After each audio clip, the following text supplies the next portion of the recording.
नमस्कार, सुप्रभात। अध्याय 2 गाउस नियम एवं उसके अनुप्रयोग। लास्ट क्लास में विद्युत फ्लक्स के बारे में आपको मैंने बताया था। किसी भी बंद पृष्ठ से अभिलंब होते गुजरने वाली विद्युत क्षेत्र रेखाएं, बल रेखाएं विद्युत फ्लक्स का मापन करती हैं। विद्युत फ्लक्स एक अदिश राशि होती है। इसका मात्रक न्यूटन मीटर स्क्वायर प्रति कूलम होता है। ये मैंने बताया आपको पीछे। अब इससे संबंधित अपने पास एक गाउस का नियम है। अपन यहाँ पे कर रहे हैं गाउस का नियम और उसकी उत्पत्ति। पहले गाउस का नियम होता क्या है? कार्ल फ्रीडरिच गाउस के अनुसार किसी बंद पृष्ठ से संबंधित फ्लक्स या विद्युत फ्लक्स उस पृष्ठ में मौजूद कुल आवेश तथा निर्वात की विद्युतशीलता के अनुपात के बराबर होता है। तो कार्ल फ्रीडरिच गाउस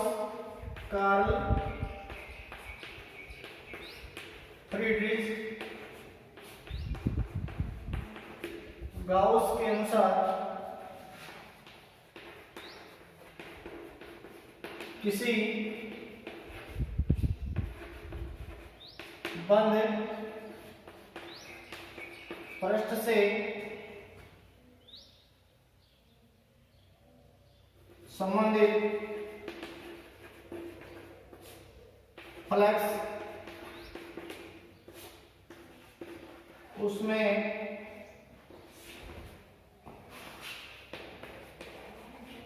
मौजूद कुल आवेश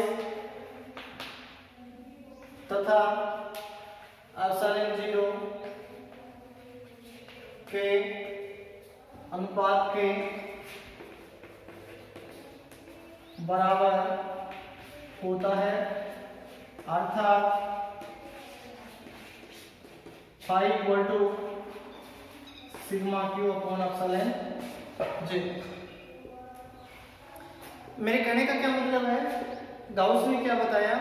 अकॉर्डिंग टू कार्ल फ्रीडरिच गाउस या गाउस के नियमानुसार कोई भी अपने पास बंद पथ है, उस बंद पथ से जितना फ्लक्स एसोसिएटेड होगा, संबंधित होगा, उसी पृष्ठ से या उसी पृष्ठ में मौजूद कुल आवेश वितरण और निर्वात की विद्युतशीलता एप्सिलॉन नॉट या एप्सिलॉन 0 के अनुपात के बराबर होता है। अर्थात फाई बराबर सिग्मा क्यू अपॉन एप्सिलॉन होता है। सिग्मा क्यू क्या होता है? यहाँ पे कुल आवेश होता है। क्या होता है? कुल आवेश। जितना का पूरा जो आपने बंद पृष्ठ लिया है उस पर डिपेंड करेगा कि उसमें कितना आवेश वितरित हो रहा है। अगर उसमें आवेश वितरित नहीं है तो फ्लक्स 0 हो जाएगा। अगर उसमें टोटल योग प्लस आ रहा है तो फाई प्लस हो जाएगा। अगर टोटल योग माइनस आ रहा है तो कितना हो जाएगा? फाई माइनस हो जाएगा। तो मेरे कहने का क्या मतलब है कि जो गाउस ने बताया, गाउस ने जो बताया वो क्या बताया कि उस पृष्ठ से संबंधित कुल आवेश जो होता है, मैं एक एग्जांपल लेके चल रहा हूं। यहाँ एक एग्जांपल लेके चलेंगे अपन। देखो ये ले लिया,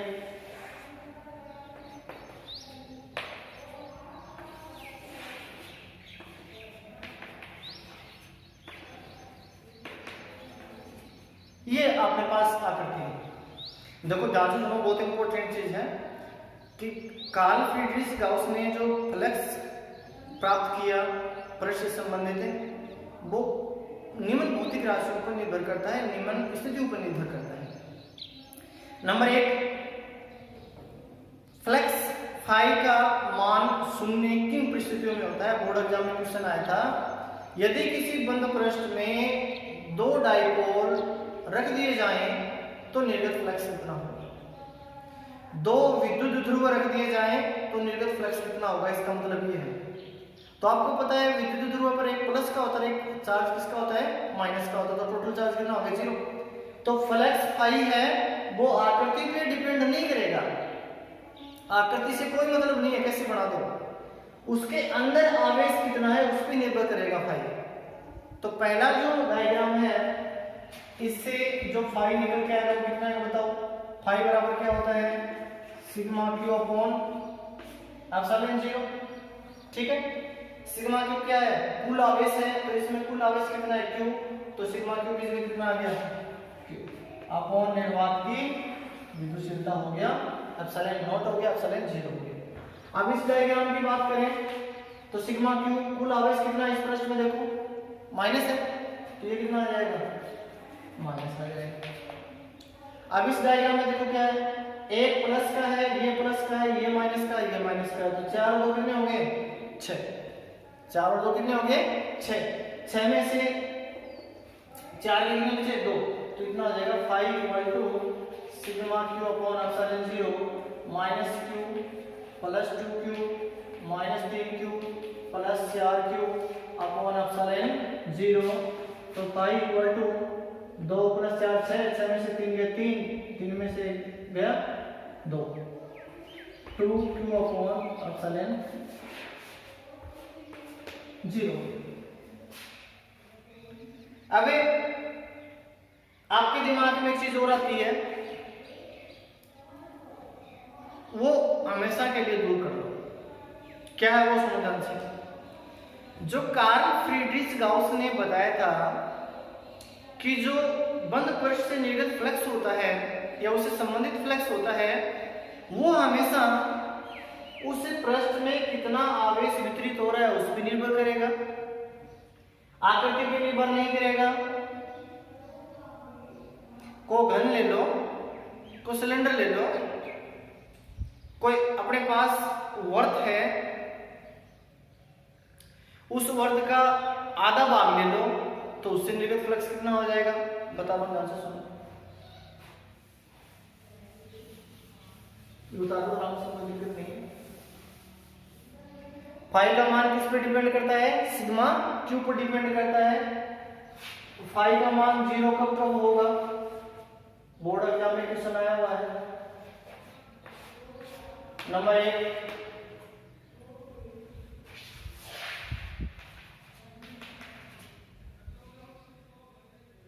ये क्या बन गया, विद्युत ध्रुव बन गया, क्या बन गया, एक विद्युत ध्रुव बन गया। विद्युत ध्रुव का मतलब क्या हो गया, परिमाण में समान विपरीत प्रकृति के आवेशों का ऐसा युग्म जो परस्पर अल्प दूरी पर स्थित होते हैं। Two same and opposite charges separated by a small distance is called electric dipole.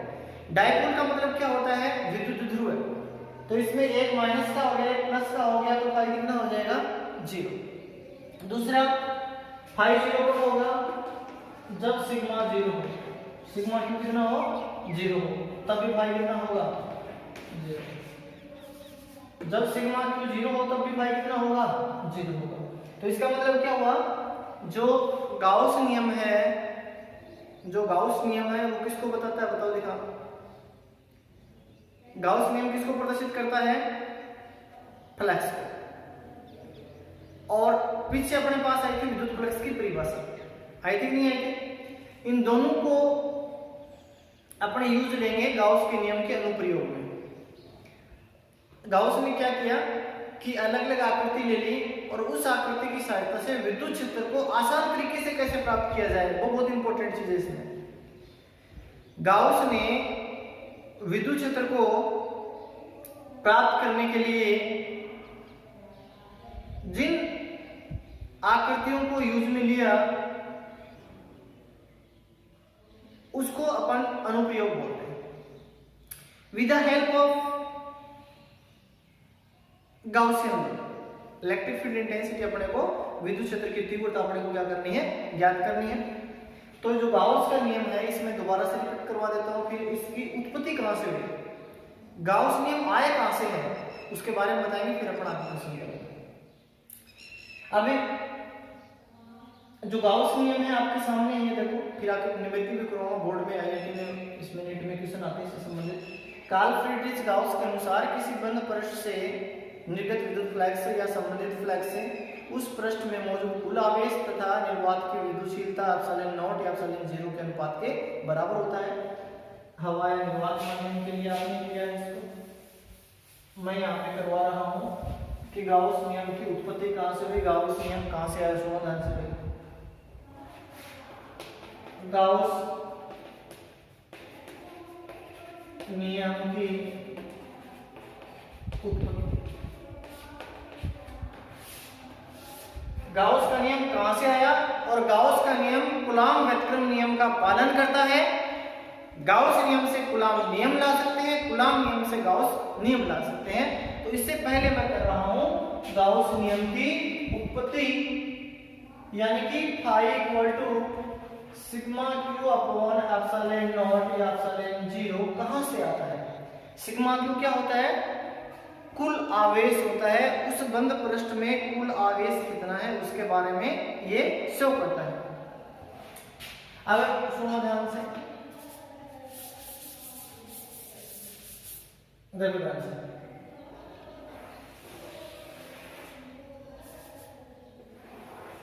ये कोई भी अपन ने एक स्फीयर ले लिया,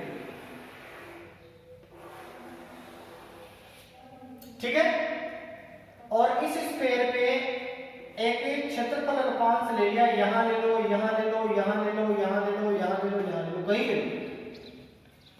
अपने को प्राप्त करना है कि गाउस नियम की उत्पत्ति कहां से होती है, वो अपने को लाना है। उसके लिए अपने पास के लिए अपने एक गोला ले लिया, जिसपे एक क्षेत्रफल अल्पांश ले लिया, वेक्टर डी ए ले लो, डी एस ले लो, तुम्हारी इच्छा वो ले लो। ये हमेशा ध्यान रखना कि जो आपने ये जो एरिया लिया है, इस पे जो क्षेत्रफल सदिश आएगा, वो क्षेत्रफल सदिश हमेशा लंबवत माना जाता है उस पृष्ठ के। ये ध्यान रखना इसमें। इस लेसन में बहुत ही खास चीज यही है कि जो क्षेत्रफल सदिश लेंगे, क्षेत्रफल यहाँ पे अपन एक अल्पांश ले लिया, ये छोटा सा ले लिया, देखो इस ए बी का क्षेत्रफल सदिश क्या है, वेक्टर डीएस। ये जो वेक्टर डीएस होता है, ये हमेशा उस पृष्ठ के अभिलंबित लिया जाता है। क्या लिया जाता है, अभिलंबित लिया जाता है, ध्यान रखना। तो सपोज कर लिया कि डिस्टेंस होगी केंद्र ओ से आर पे, ये एक क्षेत्रफल सदिश अपन ने ले लिया वेक्टर डीएस। यहां मैं लिख देता हूं, साइड में किसी को दिक्कत हो तो, क्षेत्रफल सदिश डीएस हमेशा परपेंडिकुलर लेना है सतह के। क्या लेना है, हमेशा परपेंडिकुलर लेना है, वो क्या लेना है, सतह के। इसका मतलब होता है लंबवत।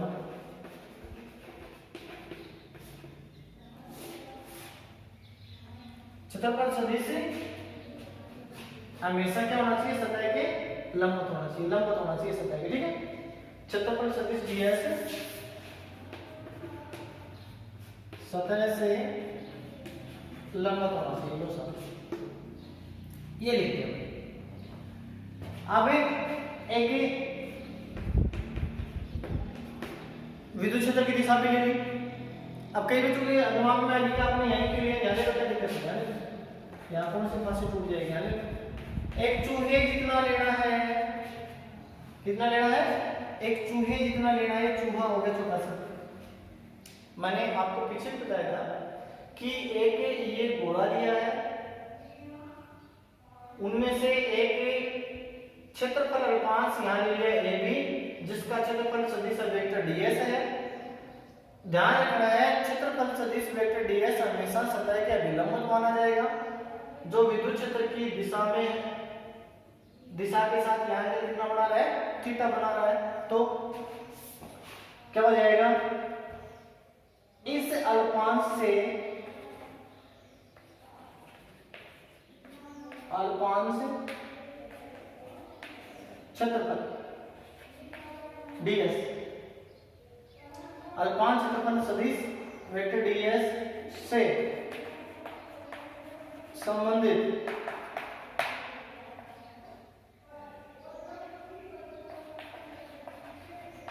फ्लक्स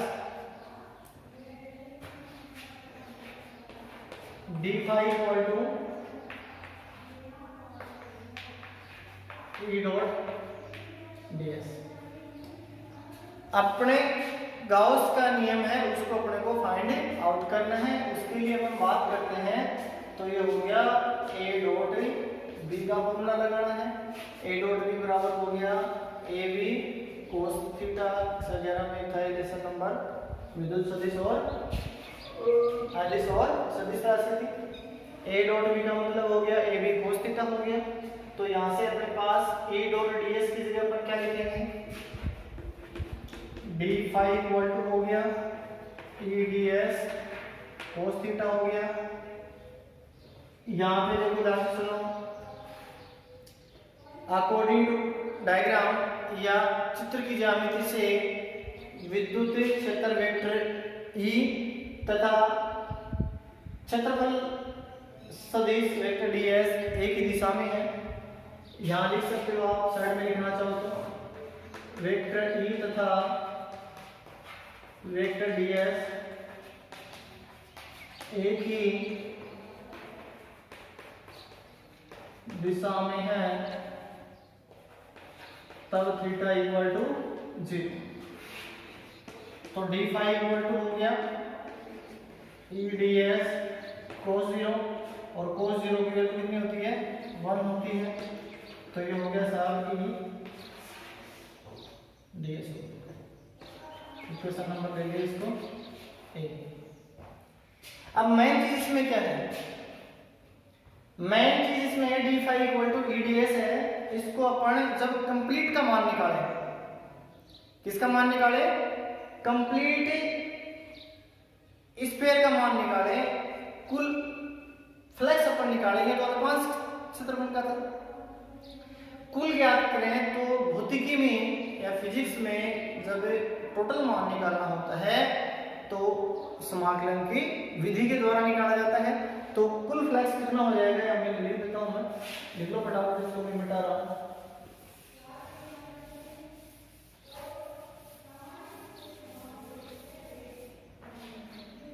तो ये हो जाएगा ऐसा, कुल flux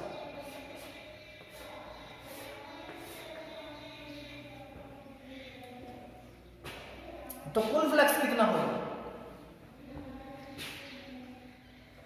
phi equal to integration समाकलन हो गया डी फाई का।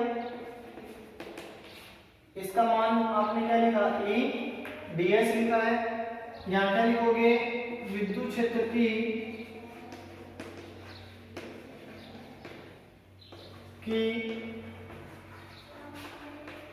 तीव्रता का परिमाण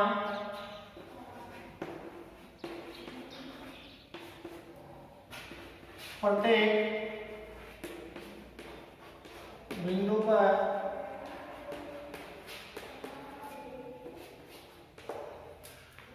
एक समान है। विद्युत क्षेत्र की तीव्रता का परिमाण प्रत्येक बिंदु पर क्या है, एक समान है। तो क्या हो जाएगा, ई बाहर आ जाएगा, अंदर क्या रहेगा, ds रहेगा। क्या रह गया, ds बोले तो उसका अल्पांश क्षेत्र का क्षेत्रफल सदिश। और यहाँ पे वेक्टर तो हट ही गया, अब टोटल या समाकलन लग गया, तो इसका मतलब टोटल हो गया। गोला गोले का कितना होता है, 4 पाई r स्क्वायर होता है। तो इसको अपन लिख सकते हैं phi equal to e into 4 pi r square. यहाँ तक किसी को कोई दिक्कत नहीं है, उतारो इसको।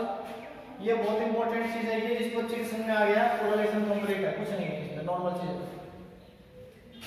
विद्युत क्षेत्र की तीव्रता का परिमाण प्रत्येक बिंदु पर एक समान है। यहाँ ले लो, यहाँ ले लो, यहाँ ले लो, यहाँ ले लो, यहाँ ले लो, यहाँ ले लो, कहीं ले लो, विद्युत क्षेत्र की तीव्रता का परिमाण प्रत्येक बिंदु पर एक समान है। इसलिए ये क्या हो जाएगा, बाहर निकल जाएगा। आगे कर रहा हूं मैं इसको, साथ के साथ उतारो इसको, आगे देखो इससे आगे आएगा 5 equal to E into 4 pi r square. और आपको पता है बिंदुवत आवेश के कारण r दूरी पर स्थित किसी बिंदु पर उत्पन्न विद्युत क्षेत्र E इक्वल टू क्या निकाला था, k q upon r square. E equal to हो गया k का वैल्यू रख दो 1 upon 4 pi epsilon 0 q upon r square. तो q upon 4 pi epsilon 0 r square into 4 pi r square से ये कैंसिल हो गया। 5 equal to q upon epsilon 0। Coulomb व्युत्क्रम नियम का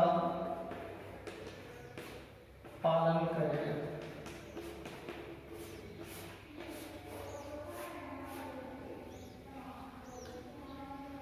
कैसे करेगा?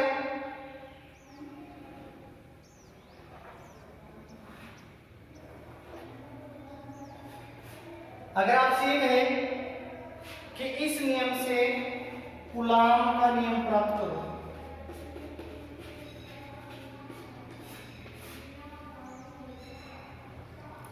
किसका नियम प्राप्त करो? कूलॉम का नियम प्राप्त करो। तो अभी अभी जो डायग्राम बनेगा सेम बनेगा। जो निकल के है वो क्या है, 5 इक्वल टू E ds निकल के आया था। तो 5 इक्वल टू हो गया E into 4 pi r square. Equation number हो गया 2 और इक्वेशन नंबर हो गया फर्स्ट और सेकंड को इक्वल करेंगे तो कितना आएगा, q upon epsilon 0 E into 4 pi r square. E equal to हो गया, चलो यहां से कर लेते हैं इसको, चालू करें। E क्या है, विद्युत क्षेत्र की तीव्रता का परिमाण है। आवेश पर लगने वाला बल विद्युत क्षेत्र के रूप में F इक्वल टू क्या होता है, QE होता है, उसको आप रख सकते हैं। तो Q अपॉन एप्सिलॉन 0 इसकी जगह आ गया Q। E इक्वल टू होता है बल बटे आवेश होता है। क्या होता है, बल बटे आवेश होता है। उसके फॉर्म में अपन करेंगे तो इसको अपन क्या लिख सकते हैं, या इसको ऐसे लिख लो। तो मैं नोट लिख देता हूं यहां से। E equal to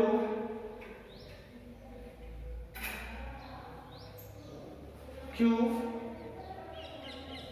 4 pi r square into epsilon 0 ये है। तो E इक्वल टू हो गया 1 upon 4 pi epsilon 0 Q upon r square.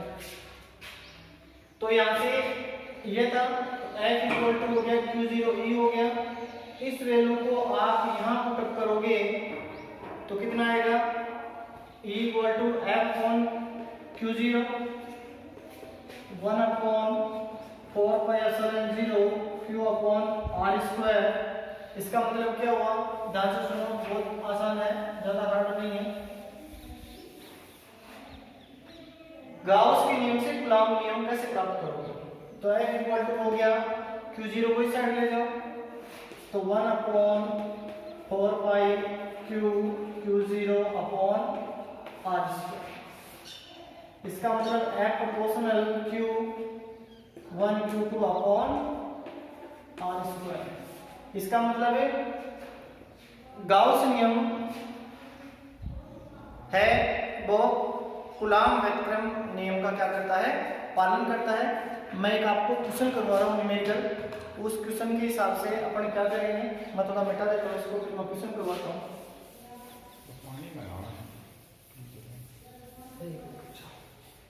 एक मैं आपको एक डायग्राम बना देता हूँ, आप भी करना साथ साथ। एक पॉइंट यहाँ पे कंसीडर कर लिया, एक पॉइंट अपन ने यहाँ कंसीडर कर लिया, एक्स वाई प्लेन।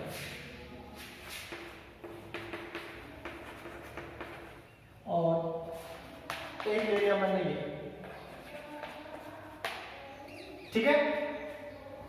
तो इस पृष्ठ का अपने को क्या करना है, फ्लक्स निकालना है। फ्लक्स इक्वल टू ज्ञात करें। तो फ्लक्स इक्वल टू अपने ज्ञात करेंगे तो उसका रिजल्ट कितना आएगा, ये पॉइंट है, ये पॉइंट है, दोनों पॉइंटों पे अपने क्या ले लिया, ये ए बिंदु बी बिंदु ले लिया, फ्लक्स ज्ञात करना फटाफट तो समझिए।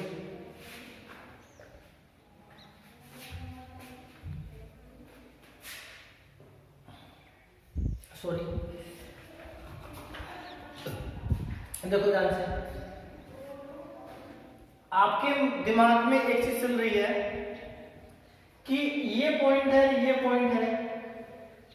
मैंने क्या बताया था, फ्लक्स का मान कब निकल के आएगा, जब उस पृष्ठ के अंदर आवेश हो। उस पृष्ठ के अंदर अगर आवेश होगा तो ही फ्लक्स निकल के आएगा, अदरवाइज फ्लक्स क्या हो जाएगा, जीरो हो जाएगा। क्या हो जाएगा, जीरो। दूसरा तरीका देखो, y इक्वल टू क्या होता है, ई डी, यहां से ई डी आ जाएगा, निकालो थोड़ी देर पहले, ये अपोजिट डायरेक्शन में है तो माइनस ई डी, तो कितना हो गया, जीरो। ये टेम्परेरी है, जबकि जो फ्लक्स जो होता है वो किस पे डिपेंड करता है, कुल आवेश। उस पृष्ठ में क्या होना चाहिए, कुल आवेश होना चाहिए, तब उस पृष्ठ से संबंधित फ्लक्स निकल के आएगा, अदरवाइज फ्लक्स निकल के नहीं आएगा। ठीक है, कोई दिक्कत नहीं है। अब बोर्ड एग्जाम में क्वेश्चन क्या आते हैं, मुझे ध्यान से, क्वेश्चन ये आता है कि आपसे फ्लक्स दे दे उस पृष्ठ में और कुल आवेश पूछ ले, या कुल आवेश दे दे और पृष्ठ से संबंधित फ्लक्स आपसे पूछ ले। ये क्वेश्चन अमूमन एग्जाम में आता है कि किसी भी पृष्ठ से निर्गत फ्लक्स है वो इतना है, तो उस पृष्ठ से संबंधित कुल आवेश कितना होगा, ये क्वेश्चन आता है। तो कैसे करेंगे इसको, देखो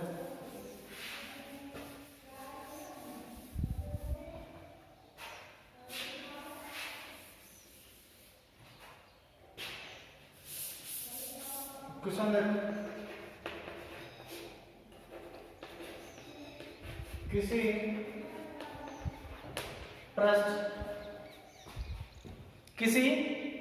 पृष्ठ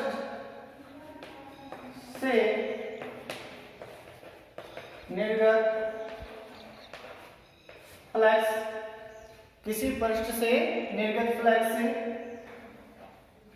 5 × 10⁻⁸ न्यूटन मीटर स्क्वायर प्रति कूलम है। उस पृष्ठ से संबंधित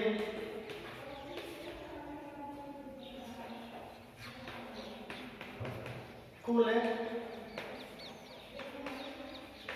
आवेश की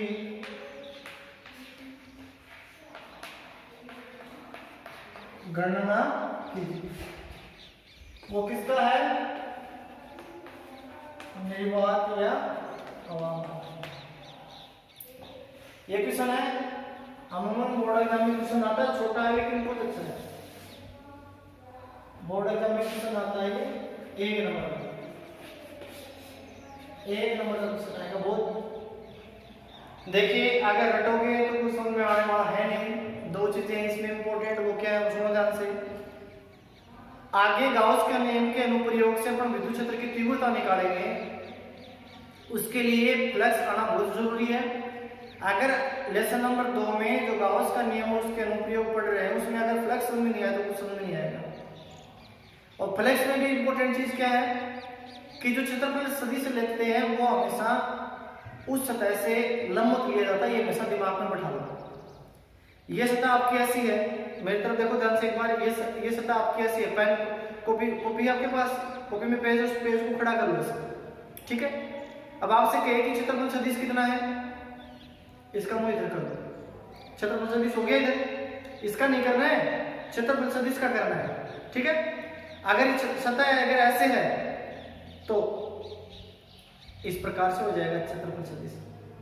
वो अगर ऐसे एंगल बना रहा है इस प्रकार से तो ऐसे हो जाएगा। सुनना आगे तो ध्यान रखना थोड़ा सा। तो गाउस के नियमानुसार पहले तो कोई भी क्वेश्चन करो उसमें लिखना है यहाँ दिया गया है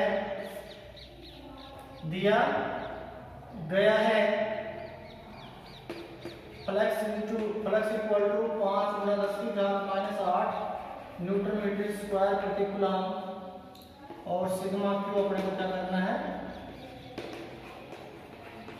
ज्ञात करना है।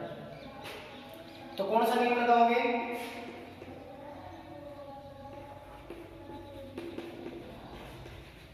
गाउस नियम अनुसार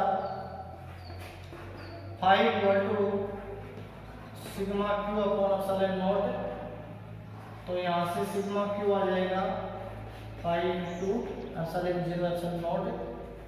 तो सिग्मा क्यू इक्वल टू हो गया सिग्मा क्यू का वैल्यू सिग्मा क्यू ज्ञात करना है तो फाई की वैल्यू होगी 5 × 10⁻⁸ इंटू इसकी वैल्यू होती है 8.854 × 10⁻12। तो सिग्मा क्यू इक्वल टू हो गया 5 × 20 2 5 5 25 2 27 2 8 5 40 और 2 42 4 8 5 40 और 4 44 3 पॉइंट छोड़ के लगा दो इंटू 10 की पावर कितनी होगी -20 होगी कूलम। अमूमन बोर्ड एग्जाम में क्वेश्चन आता है कि किसी भी पृष्ठ से संबंधित अगर अपने को आवेश ज्ञात करना है, किसी भी पृष्ठ से संबंधित यदि अपने को कुल आवेश ज्ञात करना है और फ्लक्स दे रखा है तो ऐसा आ जाएगा। अगर आपको कुल आवेश दे रखा हो और फ्लक्स पूछ रहा हो तब आप इस फॉर्मूले की सहायता से ज्ञात कर सकते हो। एक चीज हमेशा ध्यान रखना, विद्युत फ्लक्स है उससे फाई निकल के आता है और गाउस नियम है उससे भी क्या निकल के आता है फ्लक्स निकल के आता है। तो जब गाउस नियम के अनुप्रयोग में जब विद्युत क्षेत्र की तीव्रता निकालेंगे उसमें बहुत इंपॉर्टेंट है ये चीज निकल के आएगी। और विद्युत क्षेत्र की तीव्रता ज्ञात करने के लिए जो गाउस नियम की जो एप्लीकेशन है उनमें सब में विद्युत क्षेत्र की तीव्रता का परिमाण प्रत्येक बिंदु पर क्या रहेगा एक समान रहेगा।